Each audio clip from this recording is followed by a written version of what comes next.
Welcome to MarketPulse Pros and Pioneers. Each week, I talk with industry leaders on both marketing and entrepreneurship and business to find out all about their wins and failures in marketing right now. We'll hear all about successes and wins and what's fallen flat so that you can take that knowledge and implement it. Learn from the best, from the folks who've been there and done it all, as well as people just like you. Thanks for joining us. This is MarketPulse Pros and Pioneers. Hello, and welcome to another episode of MarketPulse Pros and Pioneers. This week, I have the privilege of welcoming Jane Bayler to the show. Hi, Jane. How are you? I'm great, thank you. It's lovely to be here, Paul. Great to have you on the show. Thanks very much for coming along. For those of you watching at home, Jane is a brand marketer, consultant, and founder of the Smart Connector, which I love. I have to say I love that because it is so much about the things that are missing in a lot of businesses. With over 15 years in media and entertainment, she's developed campaigns for major global brands like British Airways and Coca-Cola. It wasn't Santa, so don't ask. Jane grew her brand identity business from 1 million to 6 million before selling it to Interpublic. And today she helps business owners and experts build successful brands through her consultancy program. Jane is also the author of the Smart Connector and hosts a top 2.5% global podcast by the same name.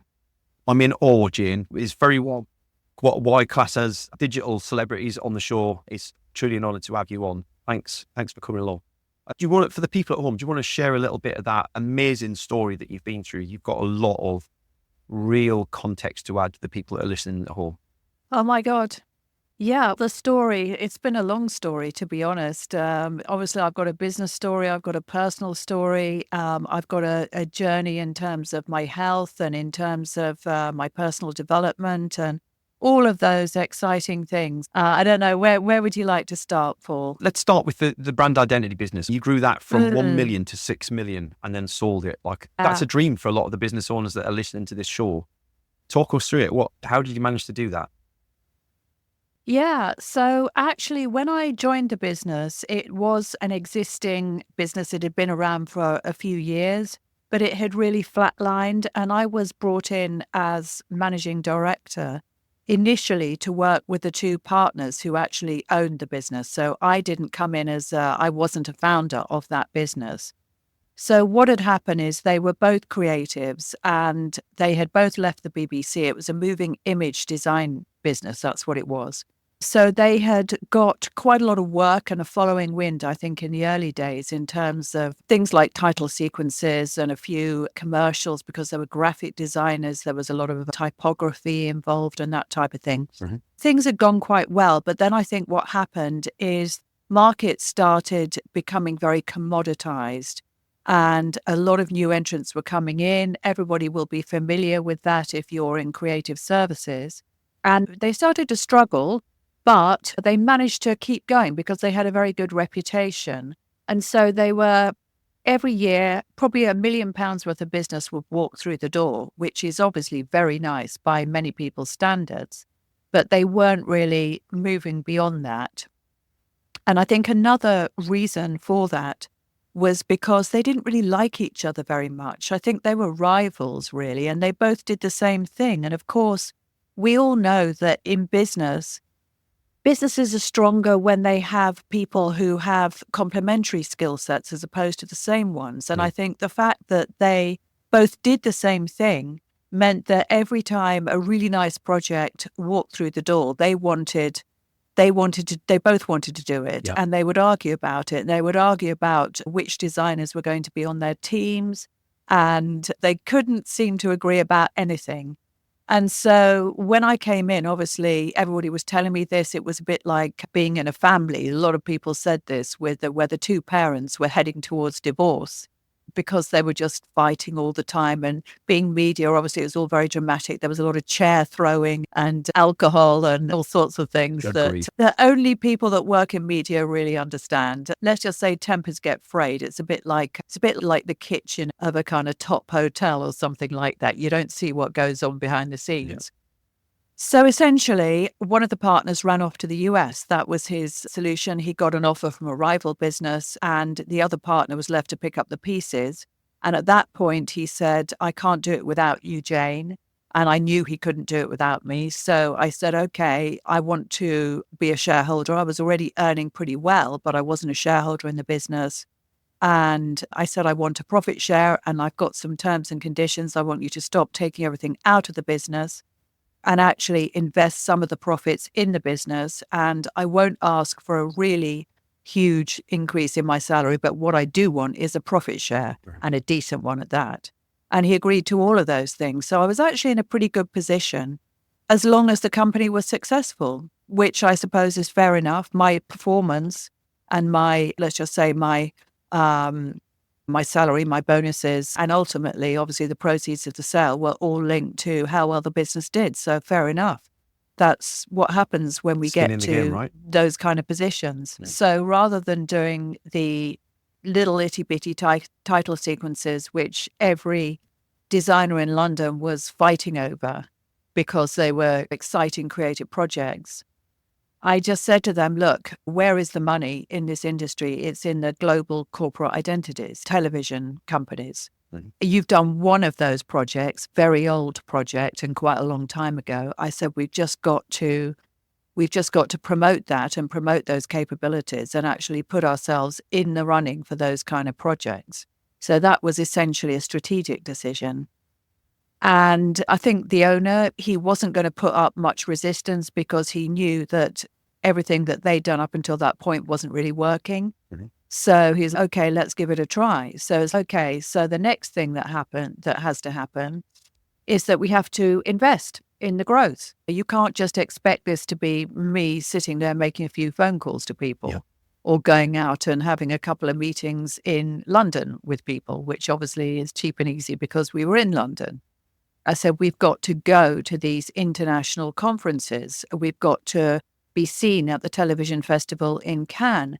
We've got to be there and actually meet these television executives and do what the much bigger companies in our industry do. And in order for that to happen, you're going to have to make some sacrifices in the short term. And in fact, we did also talk about whether we should seek investment to do this, because obviously that's one route to scaling very quickly. But he said, no, I want to bootstrap it, which I think was actually quite a sensible decision because it was doable. Yeah. With, as I said, a little bit of sacrifice. So essentially, that was what we did. And there were other things like just some organizational stuff. There was too much pampering going on and too much pandering in a way. So particularly with the creatives, we had to be fair, obviously, and we had to be nice to them, but we couldn't just give them a platform to do whatever the hell they wanted. The problem with these corporate identity projects is that they tended to be a little bit boring and repetitive for the designers. So essentially, we said to them, because the designers were most of the company, it was a design company, a design agency, so that there were more designers than any other type of employee, let's just say. So we said to them, or I said to them, because obviously I was managing the business, that you can uncap your earnings, you can use our facilities, you can work evenings, weekends, come here whenever you like. You can piggyback off our reputation, all of those things to do your own projects. So if you want to double your income, I don't mind. None of us minds. You do that. But what we do need you to do in return is actually do this slightly boring and repetitive work that we throw at you during the day. And I think everybody in the end, they could see that's fair. And we were paying them very well because obviously we were able to, because those projects were quite lucrative. We just set the right things in place in order for, I suppose it's just like planting seeds really, isn't it? And then watering them in order for it all to happen, if that makes sense. I think if I'm going to replace some of that in terms of what the SME business owners who are listening to this might take away from that is understand what it is that you need to do in order to grow and understand where those clients are, where you engage them. Is it on LinkedIn? Is it at a conference? Is it an expo? Or actually are your clients not at any of those places? You've got to think outside the box and do uncomfortable things sometimes in order to stretch the business and reach the heights. So I guess fast forward a little bit from where you were with that, you then created the smart connector. So do you want to talk us through that program and what that means for the businesses that you work with? Yeah. Thank you, Paul. Yeah. So I think for me, there's nothing more important than connection. And I know that we've talked about this as well. And what does that actually mean? It's really the impact that you have on other people. And that always starts with the connection that you have with yourself. So you can't have a really strong impact on other people and actually influence them to not just do the things that you want them to do, but also for them to be inspired and to become a better version of themselves, because it's all about just basically putting out good vibes into the world and doing your contribution in that respect. I'm very passionate about that. But as I said, it always starts with the connection you have with yourself and being very clear about your purpose and being very clear about your goals. And I think all of us see in business, one of the hardest things to resist is the lure of the shiny penny. And that tends to happen when we don't have clarity around what we need and want individually, as well as from our businesses. So I think today there are so many distractions, and we do have to be very mindful that if we are going to have the impact, both interpersonally and also in terms of how other people perceive us in one-to-many communications like this, then it all stops and starts with us and the work that we do on ourselves. So for me, that's smart connection as opposed to just connection, because it makes connection smart, if that makes sense. So I guess, Jen, having worked with brands like British Airways and Coca-Cola, to name a couple of those, what are some of the key branding lessons that smaller businesses can take from your learnings, where they can take that and implement that today, tomorrow, next week, that work with their visibility and impact? Yeah, great question, Paul. So I think branding in itself is the same. It's the same principles, whether you apply it to a huge global brand like Coca-Cola or a tiny little one-man business. Essentially, it's really about managing perception. And obviously, the simpler that perception is, the easier and the more inspiring as well, the easier it is to have that impact and to build a brand. So I think a lot of it is to do with distilling your message to market, your value proposition, everything down into some very simple, sticky words and phrases. And when you think about some of the taglines of the greatest brands in the world, they immediately conjure up a feeling, a spirit, if you like. So you think about Nike and Just Do It, or you think about De Beers and Diamonds Are Forever, L'Oreal, You're Worth It. They're obviously all linked to different buyer personas and also different markets. And so there's a lot of sort of similarities in terms of the approach, but obviously the implementation and the way that they put that message out is going to be different. So essentially, brand is really just the foundation, bedrock really, of anything that is expressed or done through the marketing communication strategy. And in that way, it's great, really, because the principles are the same, whether it's a huge global brand or a tiny little local business. I always find brand and messaging quite interesting, right? Because there are people out there like yourself who seem to make it seem very easy to do. And I've spoken with people who can do it on the fly, right? Like I've got a good friend of mine who was the face of Hasbro Games for many years. And he often gets to businesses and stops to pitch to him for 10, 15 minutes even.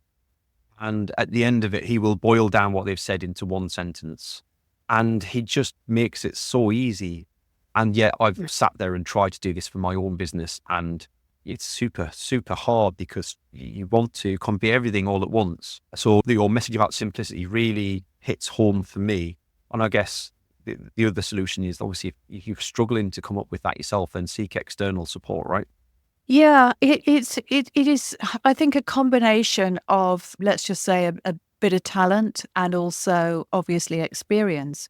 As with everything, the more it's that kind of 100-hour rule in the first instance. If you want to achieve competence at anything, if you do it for 100 hours, then you're going to be a lot better than most people. Yeah. If you do it for 10,000 hours, then you really are a master, as we all know. So I think it's very much the tip of the iceberg, brand strategy. And particularly the art of coming up with really powerful taglines or value propositions or whatever, actually just being able to encapsulate the meaning or the value of a brand in a simple phrase or sentence is a lot of people think, oh, that's easy, because they don't actually see everything that goes on under the water. It is just like the tip of the iceberg.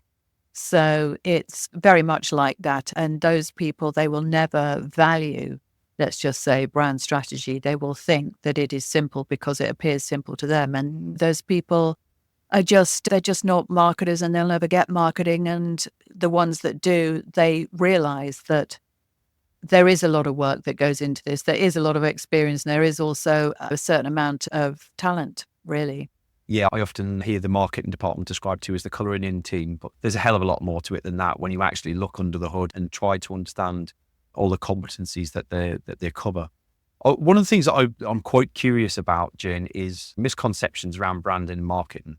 You must see so many businesses making a lot of the same mistakes. So what are the top misconceptions that you see? And then what would you advise them to do to rethink that approach? Yes, of course. I think marketing basically encompasses everything that a business does in order to really make sales. So it underpins the sales activities. And so it can be very tactical and it can be strategic, but it's everything really. A marketing strategy is what a business does in order to be effective in its market. Whereas branding is, if you like, a sort of not just a subsection of marketing, but it's also, as I said, the foundation of everything that goes after. So it is really the thing that needs to be addressed first of all, because it's going to give you the frameworks and the ideas and the concepts that are then going to be rolled out through any marketing communications campaign to give it consistency and power. So that's why it really matters to not just pay lip service to brand. And brand's not just about pretty pictures. It is about that consistent impression that is also relevant, differentiated, and places you right at the heart of what your ideal customers are really looking for. So if you just go out there with tactics, then you're going to lose, because you will just come across as being unclear, all over the place, trying this, trying that. It's no good, really. Brand strategy is where it all starts.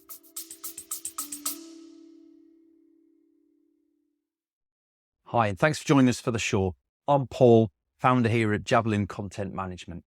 We specialize in getting ideas out of your head, down into video, and out to your social media through repurposing and efficient content strategies. If you want to find out how you can convert your ideal audience into paying customers, reach out to us, javelincontent.com, and I hope you enjoy the rest of the episode. It sounds like there's a lot of that brand strategy and marketing that's derived from having a very clear and concise understanding of the ideal customer in the first place.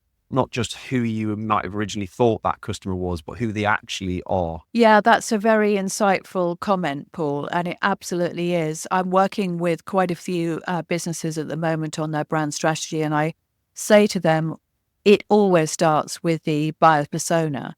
And sometimes it's very rare for it to be one buyer persona. What might happen is you might end up with a dominant buyer persona, but when it really comes down to it, you do have to consider segmentation, because on the whole, there will be, particularly in B2B, there will be influencers and decision makers, for example.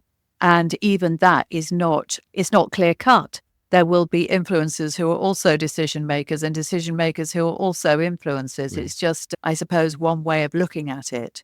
So, for example, with an insurance SaaS business that I was working with recently, when we really drilled into it, we found that there were two predominant types. One was the underwriters and one was the actuaries, and they were actually very different in terms of their outlook, their priorities, their concerns, everything like that. And within those groups, there were probably about 4 different subtypes. So once we profiled all of them, we then found that there were 2 really dominant personas. One of them was on the actuarial side, and the other one was the other type. So as I said, it's definitely worth drilling down into okay, so who is your product really for? And who are the people that are sitting on the fringes? And are we perhaps ignoring them when in fact they are our ideal buyer persona? Or is the person who we really want to sell to, maybe they've been there all the time, but we've been diluting our message and trying to appeal to all these other people who actually aren't really that important. So all of these things matter, and it just takes time to really just drill down on that and just get that clarity. And I think that's the challenge for a lot of businesses, right? Is we need to get going. We need to make some revenue. We need to expand our revenue. We need to grow our revenue. We've got pressure from investors, pressure internally, stakeholders, etc. And so quite a lot of the time what I see is the pressure leads to guesswork, which leads to failed marketing attempts, which leads to marketing being viewed as ineffective, when actually it's the internal challenges that have caused that to be the case. And actually marketing was sat there going all along going, well, no, we need to do more work on understanding this a bit better before we go forward. And everybody else rolling their eyes at marketing. Oh, yeah, you do get that, definitely. But I think also you made an important point. For example, if a business is a fast growth business, let's say they're funded or maybe they're going for funding and people are mindful that at some point down the line there's going to be an exit, there tends to be that kind of go rush, let's get the growth going at all costs. And of course, that's going to be a reality. But what happens with fast growth businesses is that things change a lot and they change very fast. And who you might think your ideal buyer persona is on day one, by the time you get to day 60, and particularly if you've actually got a campaign running, you might change your mind a little bit. And I think that's the dynamic nature of business growth. So it's hard because you have to balance it. Obviously, on the one hand, you have to have this kind of North Star, which is this ultimate outcome, and this is the place we want to get to, and this is who we want to serve. But along the way, what tends to happen is that we start off serving everyone. And then once we've started serving everyone, because we're just grateful for the revenue in the early days, we have a bit of a shakeout and we realize these are the people that actually I don't want to serve. And these are the people that I really do want to focus on, or the businesses I really want to focus on. So that is a natural part of our evolution as business owners. And I think that we just need to be mindful that if we are working with a brand strategy, we do have to visit it as well as the business strategy relatively frequently and update it, because things don't stay the same. It would be very comforting to think that there's that certainty and we only have to do this exercise once every 10 years.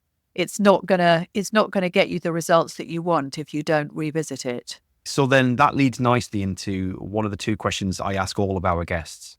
And I'm going to ask you to get your soapbox out a little bit, Jane, because I want to know what's one marketing strategy that you consider maybe outdated or maybe never worked in the first place that if you could wear the magic wand, what would business owners just stop doing tomorrow? Yeah, that's really great, because honestly, I believe that every marketing tactic or strategy it works. So I don't believe that there's anything out there that people are doing that doesn't work. I think there are things that people are doing that doesn't work for them because they haven't achieved mastery, or they're not working with people who are masters in that particular tactic or strategy. However, I do think that I do sometimes meet people who are doing a lot of cold calling. And I think that is something that is very difficult. It's very difficult to rely on that, let's just say. 15 years ago, before people had mobile phones that they kept on mute all the time, then people would see a strange or random number and they'd pick up. But on the whole, these days, unfortunately, everybody has got wise to it. Yeah. And I'm not saying that cold calling doesn't work, but it would be unwise, I think, to rely on it exclusively. I think because that's fair. Consumers, they get wise, don't they? Just door-to-door sales. For audience, the less likely they are to pick up as well. I've got a very good friend of mine who I would see as a master of his trade, right? And he's spent years learning how to cold call. He learns all the time. He's always researching. And he's in the thick of it, and he's always cold calling. He loves it, and he's very good at it. But the outcome of that is, to your point exactly, I see a lot of smaller businesses trying to do this themselves internally. And the truth of the matter is, as with a lot of marketing strategies, you need to have somebody who knows what they're doing to put an effective plan in place. And with cold calling more than anything else, you probably need an expensive resource to make those cold calls for you, which most small businesses can't afford. So they outsource it to somewhere cheaper who does a really bad job and ruins your brand reputation in the marketplace. So yes, I wholeheartedly agree with that one. Done badly. Yeah, so such an important point, because I think obviously a lot of people are aware now that marketing is very much a global business. There are people all over the world who are working on businesses, say here in the UK or in the US or whatever. And that's great because it means that your budget can go a lot further and you can access expertise from parts of the world where the cost of living is a lot cheaper. You can support families really in those parts of the world, which is actually really nice. I love the fact that I'm doing that personally. But when it comes to something that is really critical, wanting to get a return on investment, you will always get better results if you work with people who are experts in that area. And otherwise, it is so easy just to try and cut corners, and then you'll just end up with something that doesn't work, loses your money, you don't get an ROI, you end up very disappointed and feeling as though, okay, it just doesn't work. Yeah. And that is the reason it doesn't work, as we both of us have agreed, is because you're just not working with people who are skilled enough. Because every single thing that you do, even cold calling, door-to-door sales, or any tactic works. Otherwise, people wouldn't do it. Amazing. And then to flip that on its head, what's one tactic or strategy that you wish businesses would look to adopt more often? What do you think is underrated in the marketplace that few businesses are trying that they could really gravitate themselves towards? Yeah, so I think the power of content is amazing these days, particularly video content, YouTube, podcasting, what we're doing here, making short form clips, reels, all of that type of thing. So powerful. This is very much the way that the marketplace is going, the online marketplace, very video based. So I'm a huge fan of video content. I don't do nearly enough of it myself. And I also think there's always going to be a place for quality content. I'm just about to publish my next book. I think there are people say, oh, nobody reads books anymore. No, people are reading books. I'm a massive reader of books. I'm always being given like my 5-star award by Kindle. Yeah, some people don't read books. Some people just watch videos. Some people prefer audio content. And I think the businesses that win are those that understand that people have different learning styles. Some people have very short attention spans. They love short form video. Some people just love nothing better than to get buried in a book for an hour. Some people just love to go for a walk, or maybe go for a run, or go to the gym, or get into the car and listen to a podcast. And if you can multi-purpose content to appeal to those different learning styles, then I think it definitely increases your chances of winning. I'm smiling because I feel like you took the words out of my mouth. I love that, Jane. Thanks very much for that. That's brilliant. It's nice to feel validated from the outside sometimes, because I feel like I preach this every week in this series. So thank you very much for that. Jane, it's been a genuine pleasure having you on the show. If people are listening along and they want to find out a bit more about the Smart Connector program, or you particularly, how can they reach you? What's the best way to contact you? I'm on LinkedIn most days. I would say that is probably my strongest platform. And also you can email me on jane@janebayler.com, or you can go to my website on www.janebayler.com, or you can listen to my podcast, which is The Smart Connectors. I'd love to hear from you. And thank you so much, Paul, for inviting me on the show. It's been such a pleasure. Really enjoyed talking to you. No problem at all. I will make sure all of those links are in the show notes for anybody who wants to find out more. And most importantly, thank you at home for listening or watching along. Really appreciate your support as ever. And if you have any questions or queries, please do reach out and chat with us. We are both quite active on LinkedIn. More than happy to field people's questions. Bye-bye. See you next week. Bye-bye. Thanks for joining us for today's show. I hope you enjoyed it. If you'd like to feature on a future show, or you've got some ideas for folks who would make a great guest, please drop us a line. Contact details are in the show notes and I'd love to hear from you. Your host today was me, Paul Banks, founder at Javelin Content Management. Here at Javelin, we specialise in helping busy business owners just like you to repurpose video content, taking all the stress and tech problems away and turning your long form video into literally hundreds of pieces of content without breaking the bank. We describe it as getting ideas out of your head into video and out to your socials. If you want to launch your personal brand, become the vendor of choice for your audience, or maximise your sales revenue impact, we'd love to hear from you. Join us next Wednesday for the next episode, and don't forget to subscribe and give us a review. Our podcast is only possible with your continued support.